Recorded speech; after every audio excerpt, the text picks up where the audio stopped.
My mom and dad came into town several years ago at Christmas time, and we were trying to figure some family adventures to do with them. And so I started thinking, what's something we've never done before? And we found in downtown Denver a escape room type of a deal. Have you ever been in one of those things?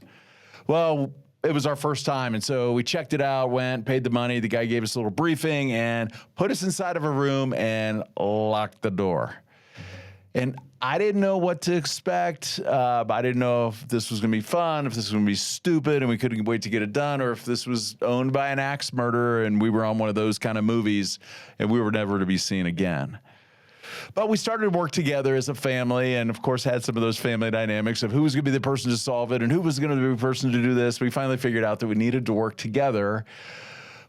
One door open, and then we figured out some things going on, and it was the lamp we needed to turn on, or this was this little trick here, or whatever, little puzzle that needed to solve, to open a couple other doors. And finally, apparently, we were taking too long because when we got to the last room, the little hippie dude who had let us in, who I'm sure was in a hurry to go in downtown Denver and find some of the loco weed to enjoy, his little voice came over the intercom, the hidden intercom that was in back of the bookcase, right? And it said, "Hey, have you thought about doing, something with that box in the corner?" Of course, we were like, no, didn't think of that. But did a little something with the box in the corner, and about 5 minutes later, we were trying to figure out another little problem, and the guy asked another question to just kind of give us another clue. And I felt like it was the Hunger Games where these little helpful things were dropping out of the air, and we were trying to, get some help from on high. Eventually, another clue was given us. We solved the problem and got back out of the escape room. And in one piece, thankfully. The point is that clues give you guidance when you need them most. And the thing about the escape room, the guy didn't just walk in, the 20-something hippie dude didn't just walk in and be like, "Hey, I built this, man, and here's what you need to do. You need to go over here, and have you ever thought about this?" No, he actually did it in a really cool way. He would ask questions. He would drop clues to help us be successful. And so we're talking today about something that is really critical in our topic of freedom from porn. That I want to do the same thing with you that I learned from hippie guy in downtown Denver. And that is this: to not give you answers, because these are your life issues. This is not a life advice show or anything like that. But instead, it is a coaching approach where I ask questions and help lead you into things and maybe give you some insight into things. But I want to be able to help you grow in solving your problems. We are on episode 21 of The Next Stage. And I'm so excited. I don't know. I don't drink anymore. But we could drink if we were, the 21st episode, I guess. I think Mike drinks a little bit of bourbon every now and then, so he might enjoy something. But welcome to episode 21 of The Next Stage. We are talking about a series that we've been in called Freedom from Porn. And over the last several episodes, we've been in some really, really cool things that have just been setting up and helping uncover the problem. And not so much pointing at it and be like, "Porn's bad, don't do it." You're like, "I know, but yeah." No, but here's what we've been doing. We've taken a look at the addictive cycle of porn. We've taken a look at some brain chemistry issues in my interview with Cody. We've taken a look at how it's connected to the sex trade in my interview with Mark. We've taken a look at family dynamics, and today we're going to get into the last installment, really, of taking a look at the problem and uncovering the problem. And then we're going to shift into taking a look at core solutions to freedom from pornography. And I'm so excited about this. This is a really critical issue, but the reason we've done what we've done over the last several episodes, really talking about the problem, is really what I've been trained to do as a sales leader and in my day job, and what I train our team to do. And that is identify the problem, identify the need, identify what's going on in back of it before we just start pitching solutions.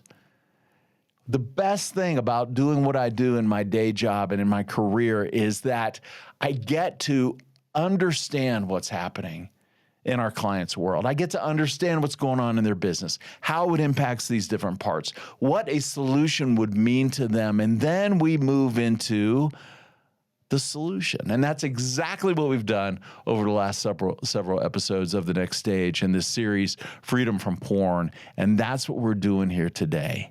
And we are taking a look at some really, really critical stuff. This is the last installment, and it's hung on one main idea, and that is this: that understanding, when it comes to this issue of pornography, understanding where you've come from will help enable you to move past the past. Understanding where you've come from will enable you to move past the past. It will provide empathy for you as you look at your life. It'll provide perspective. And just like in that escape room, it will open doors to freedom. I'll tell you a little bit about my story in this episode, but lean into this as we take a look at this. Of understanding where you came from will enable you to get past the past. And the topic that we're dealing with today is called escaping the triangle. So as we talk about you, I want to help connect the dots by just sharing a piece of my story. And I've done this a little bit throughout this series. My late 20s, early 30s, right as internet, I was going to say internet porn started, but that's true when internet porn started, because the internet started. It was dial-up. And I developed a pattern in my life of looking at things online, of taking a look at images. And when dial-up came out, I was like, those of you who are old enough, you know what I'm talking about. Before that, it was, we didn't have like movie channels and stuff like that, but on occasion there would be that blurred out picture on cable TV, and try to look through it and stuff like that. But growing up, my exposure to this was not really deep, thank goodness. But when it was available in my house, I developed a pattern. And eventually I said, man, I gotta figure this out. I gotta deal with it. And so I went to a counselor to talk. I talked with a couple friends, a couple wise people in my life, but eventually I went to a counselor. And I was loaded at that time with shame and like, oh man, I'm the only one in the world dealing with this. And adding shame to yourself is a really helpful way to get out of a problem, right? Yeah, not so much. But I began to talk with this counselor, and I noticed that over the course of the several months that I met with him, we didn't really talk about just stopping the behavior. No, his technique was really good in that he walked through some other stuff. And I was like, what does that have to do with this? I just want to stop this behavior. And he goes, whoa. I know what I'm doing, bro. Hang with me. And we started talking about some of the things we're talking about here, family, and when your first exposure was to this stuff and all that kind of stuff. So over the next several months, it became very clear to me that my past, my family even, as good as they were, was connected to my behavioral pattern. Kind of like the voice from the hidden speaker inside the escape room. He gave me some clues that led me to the solution. So you are a good man. You want to grow and to develop and achieve. You aspire to have a life that matters. I know that. If you're a man who's listening to this, I know that, because that's the kind of stuff that men who want to grow and want to aspire and want to achieve greatness in their life, that's one of the things they do. They educate themselves. And at this period in my life, I wanted to be a good man. I wanted to live up to the standard that my dad and others had set for me. And yet there was this thing in my life. And in addition to that, as a follower of God, as a follower of specifically of the teachings of Christ and of the way of Jesus, I was like, you know what? I know that this behavior doesn't fit with that. And so how do I deal with that? If you're a man who is a follower of Christ, I encourage you to lean in because I know you experience that same tension in your life. If you're not, I hope our deepest joy would be that you are somebody who leans in and goes, man, I've never heard about God in these terms before. Wow, tell me more. I hope you're part of that group. But like me, I'll bet also that probably 85 to 90% of things you do in your life are for other people. Am I right? So I had to remind my family of that the other day. They were like, oh, yeah, Daddy does this. And I'm like, whoa, stop. I just got home from a business trip. I was, working till 9 or 10 o'clock. I don't know what you think happens on these trips, but I'm not going golfing. I'm not going scuba diving. I'm not, fly fishing. I'm working, and it's for this family. So back off.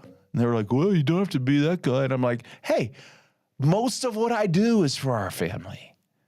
And I'll bet that's the way it is in your life too. And yet you see this thing that puts all of that to risk, right? The problem is that the thing that you're facing in your life, and specifically in this area of pornography, threatens all of that and threatens to crash all of that down. In addition, just like my family was caught in this escape room and needed some clues to escape, you need some clues in order to escape the problem of pornography and find freedom. And that's what we've been talking about. And I'm going to give you the last piece of really identifying that problem today, and that is this. The triangle of the relationships that you grew up in is very important to understanding where you're at today. So the title of today's episode is Escaping the Triangle. The triangle that the relationships that you grew up in, whether married or not, together or not, alive or not, is the dynamic of you and your mom and your dad. Picture a triangle. Your mom, your dad, and you. That's the triangle. And for many men, understanding the triangle, the dynamics of the triangle, and learning how to escape it is a key to finding freedom from pornography. I know that was true in my life. And you may have had the greatest mom and dad in the world. They may be on the Hall of Fame of moms and dads. I would hang my mom and dad up there, great parents. Or you may have had the worst parents, or absent parents, or deceased parents. Maybe there was some stuff going on and you're like, you don't even understand. I get it. Either really good or really bad, or mostly somewhere in between.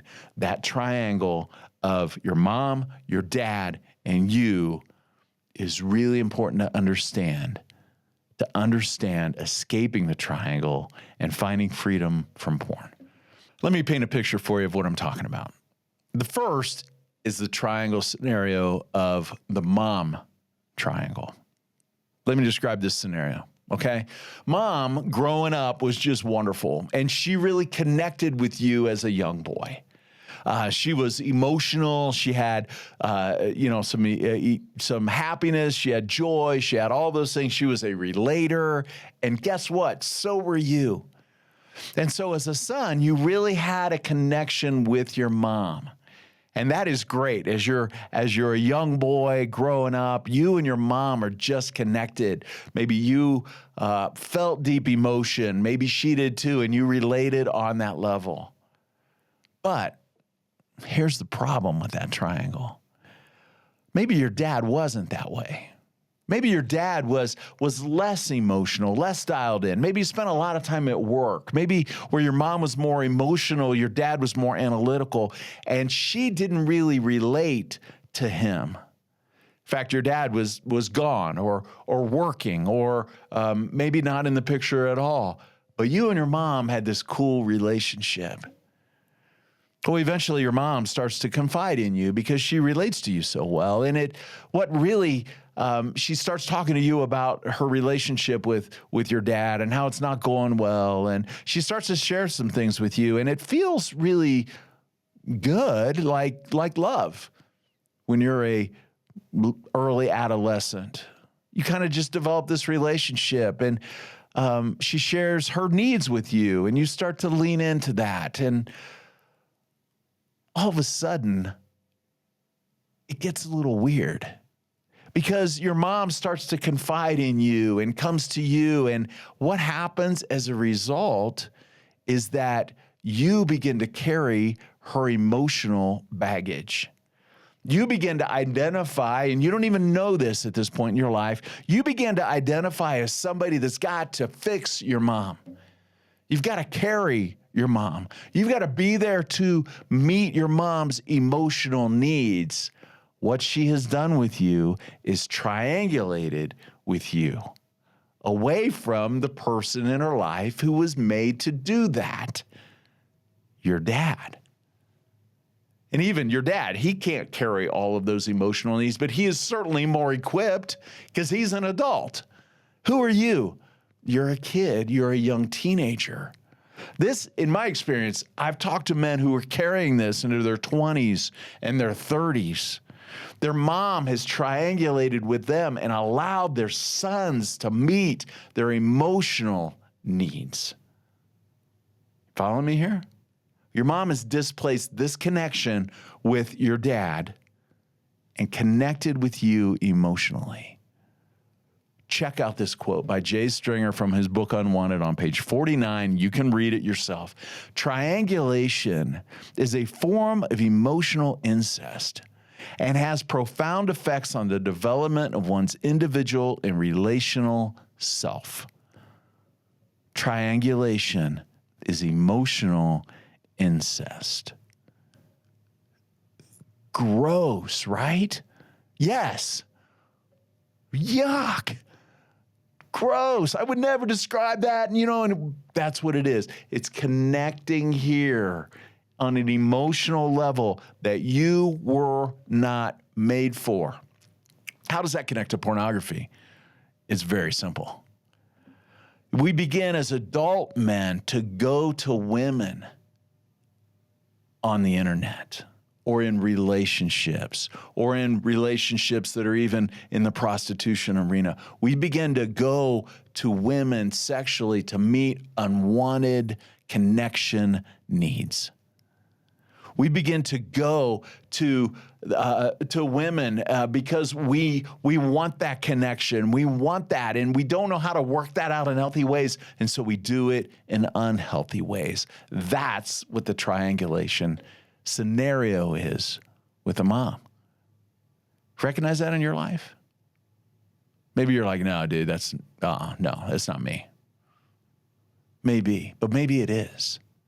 Maybe for you, it's a scenario of, man, I've never thought of it that way.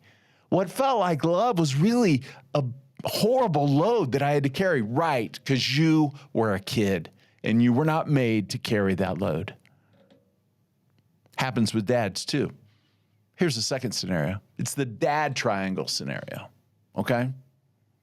So let's talk about dad. And maybe dad is a superstar. Growing up, all you heard was about his achievements in sports. He was great. He was an athlete. He's all this. And now in the work world, he just continues that. He's a top achiever. He's leading in his business. He takes your family on trips that he won at work because he's so outstanding. And he's got all this stuff going on at work. And mom kind of takes care of the home front while working another job, mind you. But mom and dad aren't really doing well. And so mom and dad don't really have much of a relationship. They really don't have much affection. There's no date nights. They're kind of just running their life as a small business, and the business is called Your Family, but there's really nothing there. Eventually, mom and dad break up, and I'll bet a lot of men can relate to this, just kind of move between houses. You know, mom has you sometimes, dad has you sometimes, but dad begins to kind of pile on a little bit about mom, what the relationship was really like. And you begin to feel guilty about that breakup. Any men relate to that? Do you relate to that? And so you just try really hard to achieve, just like dad did. You want to be number one in sports. You want to be the smartest in your class. You want to be the hero who can fix a broken family. And the son feels like he has to be the star of dad's world, or it's going to fall apart. He has to achieve and achieve some kind of level of success, or it's going to allow dad's world to crumble too, because maybe something he did was something that broke up the marriage in the first place. That's a lot on a kid's shoulders, right?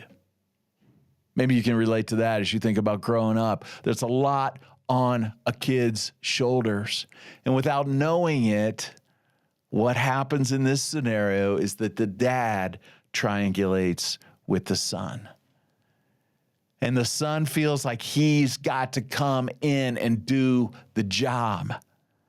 The message that the son carries is you have to succeed. You have to be the one that fills this gap. You have to be the one that stabilizes this family, or at least stabilizes dad. So once again, there's an easy outlet where the pressure of this performance can get relieved.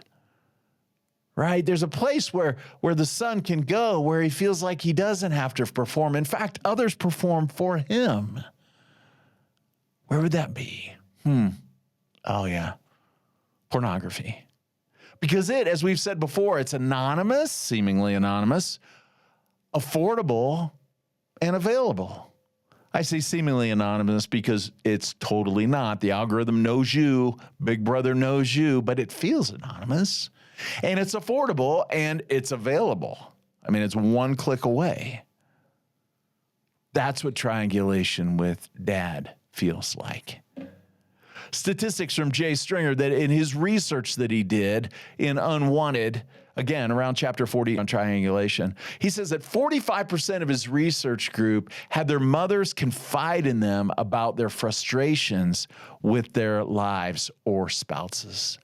45% of those he found who were living out unwanted sexual behavior said that their mothers confided in them about their lives, about frustration, and about frustration overhears mom with dad, right?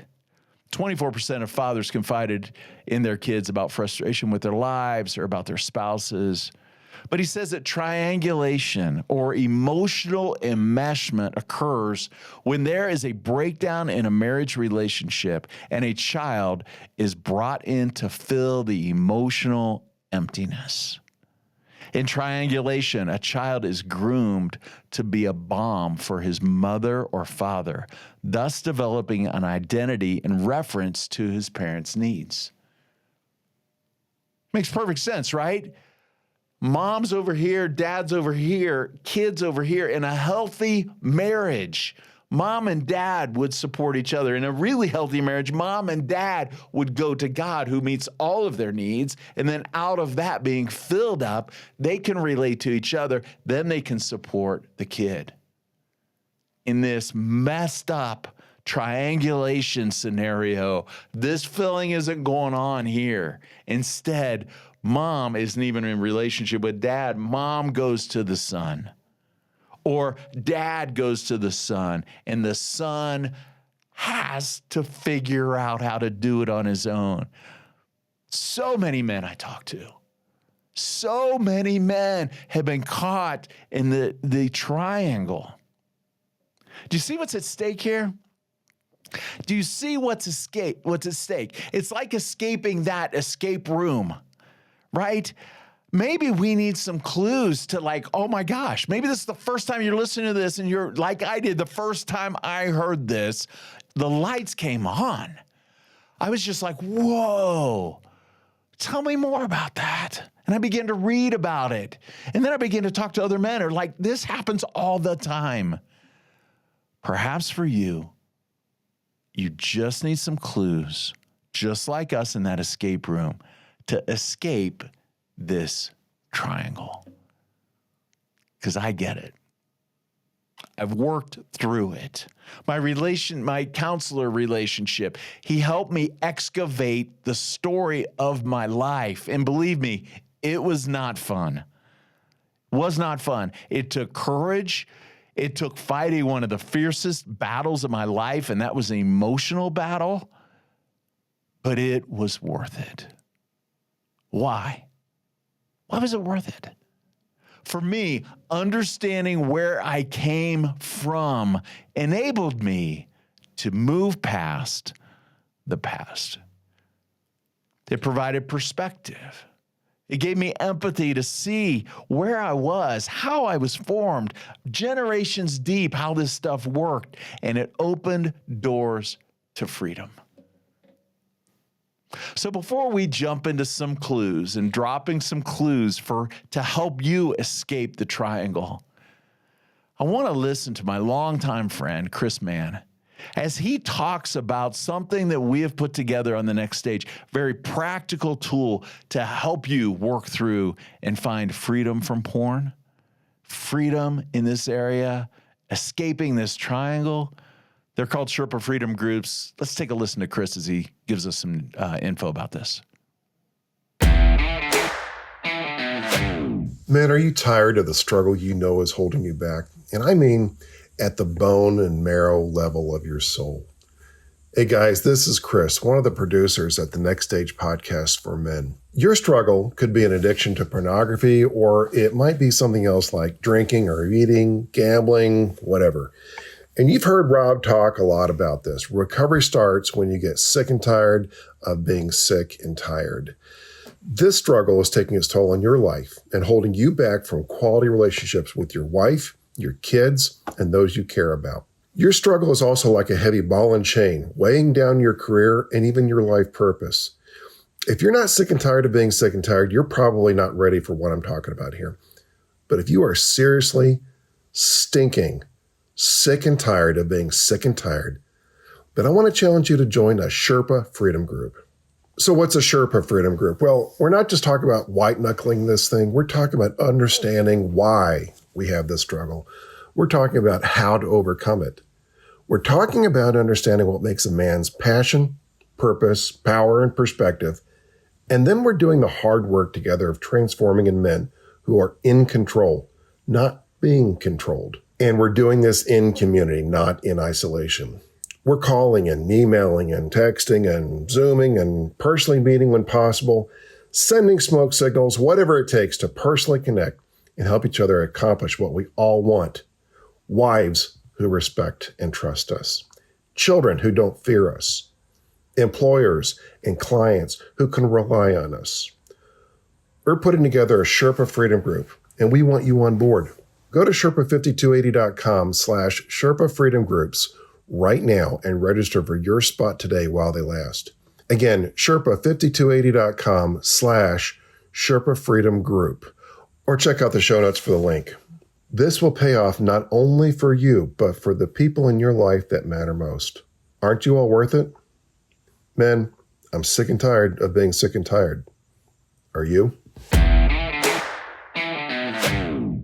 Thanks, Chris, and welcome back. So when we were in this escape room, right, downtown Denver, pot-smoking hippie guy let us into the room. I didn't know if we were going to end up in an axe murder movie or what's going on here, but eventually he started dropping some clues, and we eventually got out, right? Escaping the triangle involves dropping some clues as well. And again, not solving the problem for you, but dropping some clues.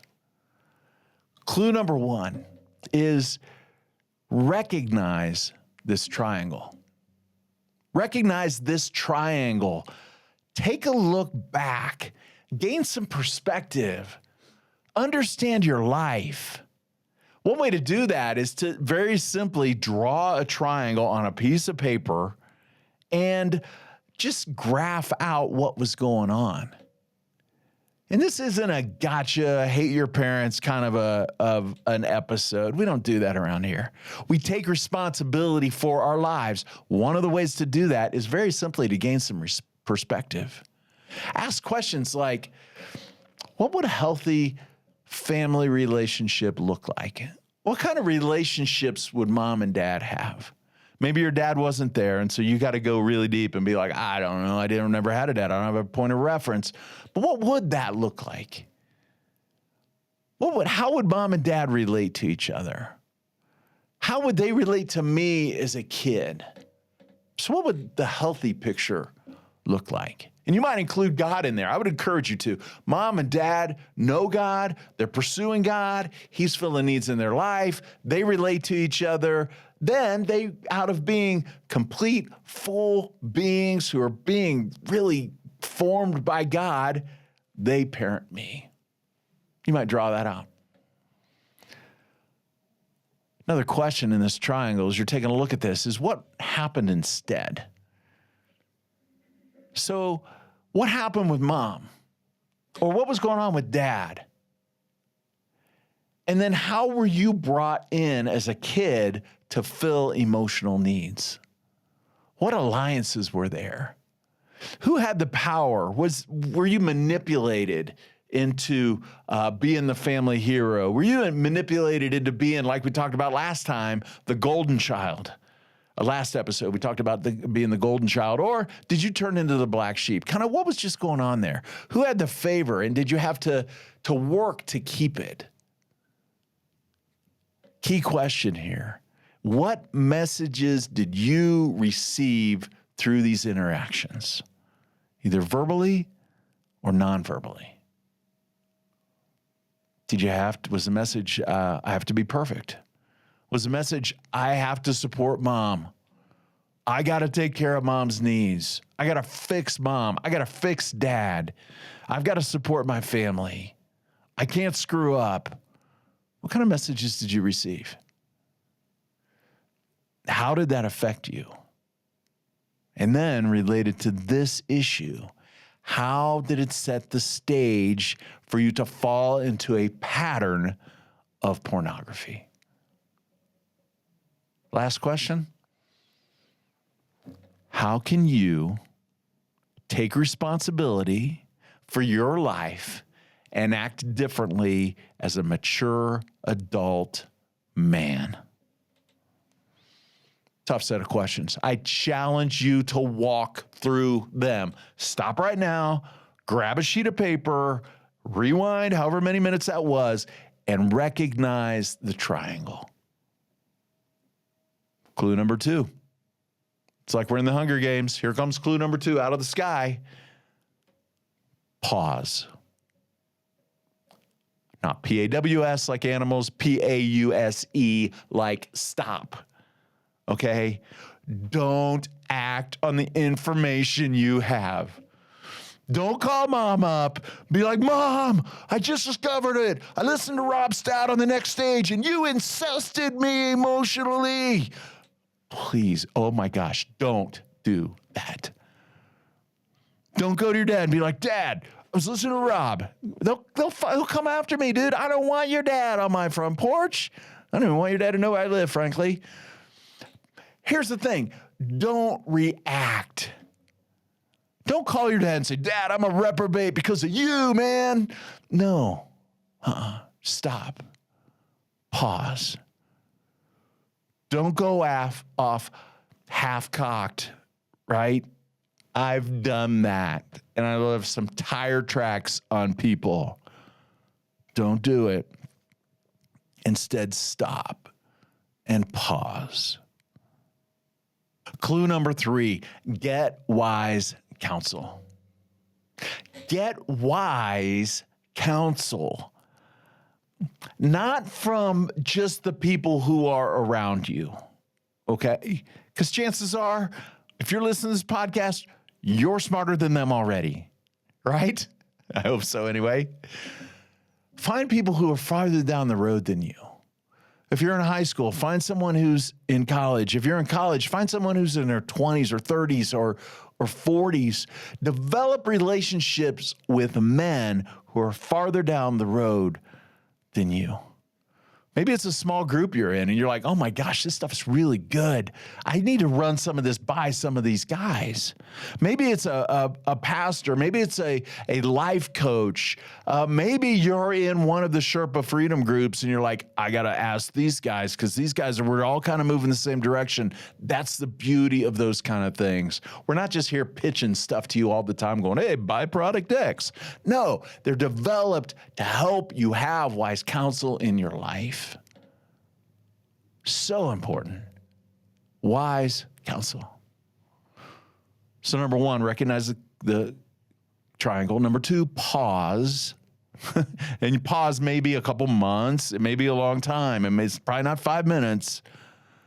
Number three, get wise counsel. Number four, clue that I would give you as you work to escape the triangle, as you work through your issue, is craft an escape plan. Did you ever see the movie Shawshank Redemption? Shawshank Redemption. Andy Dufresne is the character. He was wrongfully imprisoned, and his buddy, played by Mike, who was the guy? Morgan Freeman. Hey, there's Mike's voice. Maybe you can catch that. Morgan Freeman was his buddy, is the narrator of the story, and Andy Dufresne was put in prison, and he crafted a plan of escape, and little by little, he pecked away at a wall with a little tiny rock hammer and carved through the wall and eventually knocked his way through a sewage pipe. If you've seen the movie, he crawls through a mile of garbage and poop, right? Eventually, he escapes from the prison. Don't mean to give the movie away, but if you haven't seen it by now, it's like 30 years old, right? So bummer, but watch it. Shawshank Redemption, great story. You need to be able to craft your escape plan too. One of the ways, one of the tools, one of the rock hammers for you might be this: writing a letter to your mom or your dad with guidelines and boundaries, okay? Writing a letter. You may never send this letter. In fact, I would say there's probably a 90% chance you never will send this letter. But writing to them, and start with affirmations of who they are, not just because affirmations is a cool word or because it's kind of in vogue or whatever, but start with, Mom and Dad, gosh, here are the really good things as I get perspective on my life as an adult man. Here's the things I saw in you, that you gave to me, that you invested in me. Then you might paint some context to your current growth. One of the things I've gained perspective on is on the way our family related to each other as I grew up. Be specific. You know, when Dad used to get drunk, Mom, when you got sad and I did this, Mom, I tried to make you happy. When Dad left, when Mom died, I acted this way. When you were angry, I did this. I tried to please you because, so specific things.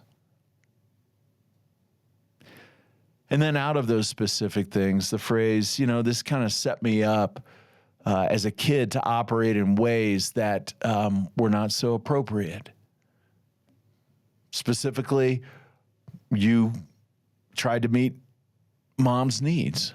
You tried to be the family hero in a dysfunctional family. You tried to be the fixer. You tried to be the one who held it together for everybody. You tried to be the family rescuer. You tried to do all of these things. And then saying something like, I've come to recognize as an adult man, the choices I've made as a result that are self-destructive. And you don't need to go into, you know, I developed this porn habit and I'm this and I'm that and I'm, no, not necessarily. Just saying, hey, I've come to recognize, in other words, I've gained some perspective and some distance, and I've come to recognize some things in my life that I've done that next phrase is take responsibility for. I'm taking responsibility for some things in my life. Then you might say, you're going to see me start to behave differently. Maybe I'm going to work on putting wife and kids first, or maybe sometimes saying no to requests to be there late, or late on a Friday night when my kids are home with my wife, or I'm beginning to put some boundaries up in order to start to behave differently. And then finish the letter by reaffirming, thanks for your role in my life. I know there were things you did your very best with what you had to deal with, and I'm betting that's true of 99.9% of parents. Reaffirming and then saying thanks. That letter will help you get out on paper. And again, seek wise counsel if this is ever sent, and know that this too is going to have a whole life cycle of its own. So don't just push it out there in an email. Certainly don't text it. Give it a lot of time. And you might just bring this up in conversation too, instead of just throwing it all out there at one time, like I did at one point in my life. You might just drop some breadcrumbs in the conversation. I'm learning some new behaviors. Wow, what new behaviors are you learning? Wow, what's going on? Well, I'm listening to this great podcast. It's called The Next Stage. You ought to listen to it too. You get the point. The next thing you can do in creating an escape plan is planning some calculated distance. Maybe just prioritizing your relationship with your wife or your girlfriend a little bit. Saying, I can't make it at this time. We've got some things going on. I'm working through some things in my life. Do not emancipate yourself from your family and just kind of torture your whole family. Just create some space while you're working through some of these things. The next thing I would say is pray for your family. Pray for yourself first. Jesus tells the story of a guy who's like, man, dude, you got a little piece of dust in your eye. It's right there. Can you just get it out of the corner of your eye? And Jesus says, hey, listen, dude, when you get done getting the railroad beam out of your eye, you can point to somebody else's little speck in their eye. So praying for yourself and saying, God, lead me in this would be a really good idea. And then praying for your family. Praying for both your own heart and your formation of what's going on, and praying for those around you. Another piece would be reading a really good book. Reading a really good book. And I think one of the best things I've read in a long time, Jay Stringer's Unwanted. These are unpaid, suggestions. I'm an unpaid what do they call him, representative or whatever, unpaid advertiser of that book, but love what he's written there. For me, in working through escaping the triangle, it's a lot like getting out of that escape room. For me, in my own personal journey through this, I grew. I understood more. I got deeper as a person. I matured. I became a strong man. Stronger. I became more of what I wanted to be, and I began to see change in my life as a result of doing this work. And I want to encourage you in that as well.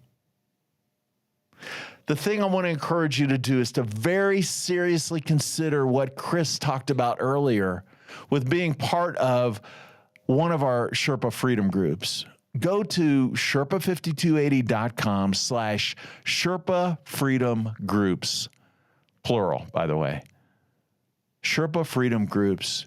Get in a cohort of men who are working through this thing. There's nothing better than to be around men who are speaking the same language. They're growing in the same ways. They're leaning into some of the same things.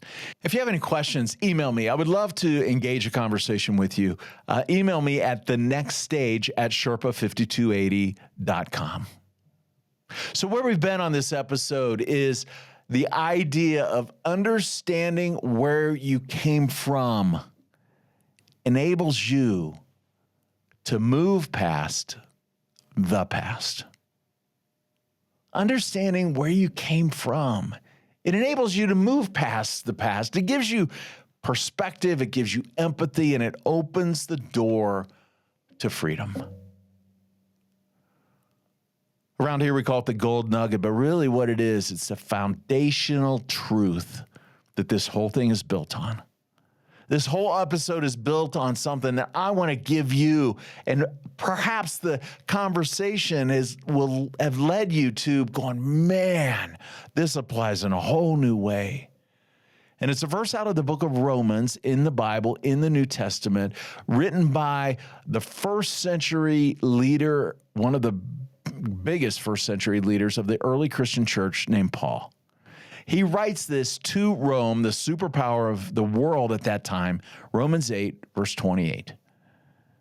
And we know that in all things, God works for the good of those who love him, for those who are called according to his purpose.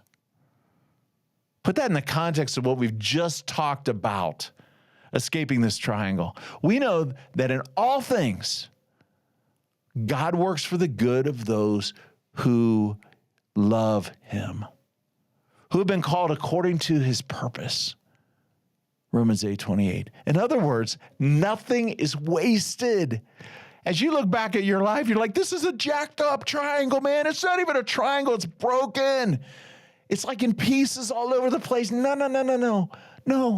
Not even that is wasted. Because in all things, God works for the good of those who, not everybody, those who are pursuing him. And if that's where you need to start, like, gosh, I just want to tick this direction and start pursuing after God, great. All of those things can work together for good, even the most painful of stories. Man, I've seen that in my life. I've seen that in the men around me. It's called redemption. God redeems every story for good. I don't want to leave you with that. Finally, the next stage is brought to you by some incredible people who have partnered with me to help bring this podcast to you. One is Chris Mann and Mike Lands. There are co-producers, both doing different roles, but producers of this show. Andy does all of our video editing. Thank you, Andy. Marcus does all of our social media. So really, there's a team of 5 of us who work on this all together. And I'm your host, Rob Stout. We're here twice a month. We release these episodes. But our next episode in Freedom from Porn it's our 22nd episode, and I encourage you to be part of that with us. In the meantime, follow us on social media, Sherpa5280. We're on Instagram, LinkedIn, Twitter, X, whatever it's called. What else? Pinterest. We're going to Pinterest. All of those things. Also, YouTube. If you're following this on YouTube, click up there right now. Just click that little bell that says, hey, I'm going to get notifications next time. And by all means, pass this on to another man in your world. If you're listening to this, send this to a man in your world. Would love to engage around this issue. If you've got any questions, by all means, email me, thenextstage@sherpa5280.com. And until next time, may you summit life's climb. That's our motto around here, summiting life's climb, in that journey of life. Either way, go be awesome in your world, and we will see you next time.